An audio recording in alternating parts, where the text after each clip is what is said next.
अस्सलाम वालेकुम dear students, class 9 आज हम करेंगे एक्सरसाइज 3.2 के क्वेश्चन नंबर 1 के 4 पार्ट्स जो कि हम कल कर चुके हैं। आज हम इनकी एडवांस शक्ल पढ़ेंगे जिसे हम कहते हैं एंटी लॉगरिथम। एंटी लॉगरिथम का कॉन्सेप्ट जो है वो लॉगरिथम के साथ जुड़ा हुआ है। सबसे पहले लॉगरिथम को समझना ज़रूरी होता है, उसके बाद एंटी लॉगरिथम समझ में खुद ही आ जाता है, क्योंकि एंटी लॉगरिथम किसका रिवर्स है? लॉगरिथम का। हमने कल जो क्वेश्चन किए थे उनमें हमें अमाउंट दी हुई होती थी, हम उसका लॉगरिथम लेते थे, हम उसको लेट कर लेते थे x और फिर दोनों तरफ लॉग लेते थे, कैलकुलेटर से लॉग आ जाता था। लेकिन आज हम आंसर को सॉल्व करके उसका एंटी लॉग लेके ये क्वेश्चन बनाएंगे। ठीक है, तो मैं क्या करूँगा, मैं इस x को यहीं पे रहने देता हूँ, लॉग को दूसरी साइड पे शिफ्ट करता हूँ। दूसरी साइड पे जब शिफ्ट करेंगे तो ये क्या बन जाएगा? एंटी लॉग आगे 2.3672। अब इसका एंटी लॉग लेना है तो आपने क्या करना है, शिफ्ट का बटन प्रेस करना है। यहाँ पर आपके कैलकुलेटर पे शिफ्ट होता है, शिफ्ट का बटन प्रेस करके आपने फिर लॉग का बटन प्रेस करना है और उसके बाद ये अमाउंट लिख देनी है 2.3672। तो ये आंसर आपका आ जाता है, वो आपने यहाँ पर लिख देना है, जो कि 232.916। ठीक है, आप पॉइंट के बाद 3 डिजिट्स तक ले लें। ठीक है, तो अब आपका ये आंसर आ चुका है। अब आप यहाँ पर देखते हैं कि आपका ये वही क्वेश्चन बन गया है। देखें, वही 232 बन गया, आगे पॉइंट आ गया, आगे 91 है, 1 के बाद चूँकि 6 है, 6 को राउंड करके उसने 92 कर लिया है। तो इस तरीके से हमारा एंटी लॉग लेने से वही क्वेश्चन बन जाता है।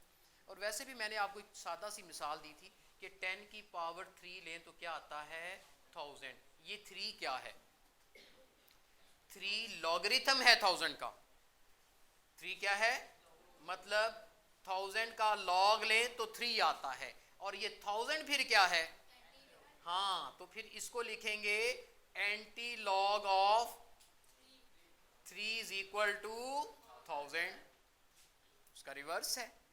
तो इस तरीके से हमारे पास एंटी लॉगरिथम जो है वो हम कैलकुलेट कर लेते हैं। हम कल वाले क्वेश्चन से ही एंटी लॉगरिथम सीखेंगे। अच्छा, अब मैं दूसरे क्वेश्चन की तरफ आ रहा हूँ। कल ये था कि हमारे पास ये x की वैल्यू थी, हमने लॉग लिया था कैलकुलेटर से। आज हम दोबारा उस x की वैल्यू को दोबारा बनाएंगे। किस तरह बनाएंगे? एंटी लॉग लेके। हम क्या करते हैं, x को x रहने देते हैं, लॉग दूसरी साइड पे शिफ्ट करेंगे तो ये किसका हो जाएगा?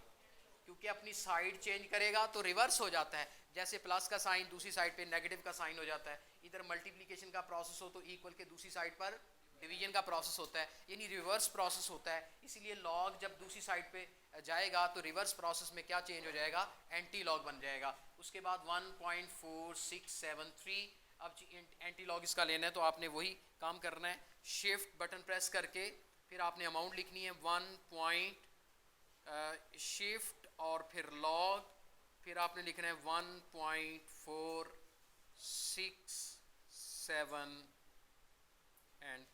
और आंसर आपका आता है 29.329। ठीक है, 1। तो अब आप चेक करें, आपका वही आंसर यहाँ आपको नज़र आता हुआ, आप ये देख रहे हैं, दिख रहा है 29.32। आगे 6 चेंज है, कोई बात नहीं, पॉइंट के बाद अगर 2 डिजिट्स भी सेम है तो वो दोनों आंसर बराबर ही तस्लीम किए जाते हैं। ठीक है, उसके बाद थर्ड पार्ट है। थर्ड पार्ट भी हमने किया था, उसमें हमने हमारे पास सबसे पहले थर्ड पार्ट में x की वैल्यू थी, हमने उसको लेट x किया था और फिर हमने taking log on both sides किया था। एक तरफ log x रहता है, दूसरी तरफ जो log है वो अपनी वैल्यू बता देता है, वो log रिजॉल्व हो जाता है। लेकिन आज हम क्या करेंगे, एंटी लॉग लेके हम अपनी x की वैल्यू को फाइंड आउट करेंगे। x इधर ही रहेगा, log उधर जाके क्या हो जाएगा? एंटी लॉग 4 बार 5051। अब की बार क्वेश्चन में बार आ गया तो परेशान नहीं होना कि बार आ गया। तो इसका तरीकाकार क्या है, जब भी बार आ जाए तो इसका मतलब ये होता है ये जो 4 है ये नेगेटिव का इंटीग्रल पार्ट और जो मेंटीसा है वो पॉजिटिव है। तो आपने इसको फिर यूं हल करना है, एक स्टेप कर लें आप, एंटी लॉग ब्रैकेट में 4 माइनस का, अब माइनस का जो बार है वो नीचे उतार लें, 4 के साथ लिख लें, आगे प्लस लगा लें, आगे 0.5051, मतलब इंटीग्रल और डेसिमल पार्ट को इस तरह अलग-अलग कर लें और बीच में जो जॉइंट लगाना है वो पॉजिटिव साइन का जॉइंट लगाना है। ठीक है, अब इसको सॉल्व करेंगे ऐसे क्या करेंगे, शिफ्ट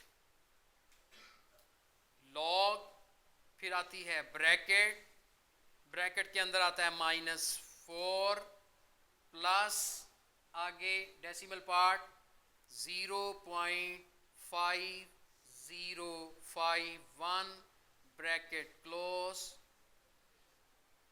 क्लोज कर देनी है। फिर आंसर आपका आ जाना है जी। आंसर आता है 3.199 मल्टीप्लाइड 10 की पावर -4। इस तरह से आ रहा है कैलकुलेटर से। ये एक साइंटिफिक नोटेशन दी हुई है, मतलब कि आपने इसको खुद से बना लेनी है। इसकी स्टैंडर्ड फॉर्म, इसकी जनरल जो ऑर्डिनरी फॉर्म है वो क्या बनेगी, 0 पॉइंट, मतलब ये जो पॉइंट है ये 4 डिजिट्स पीछे चला जाएगा।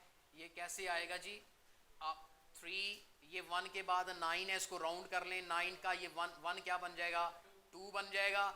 ये पॉइंट ट्रेवल कर जाएगा कितने डिजिट्स, 4 डिजिट्स।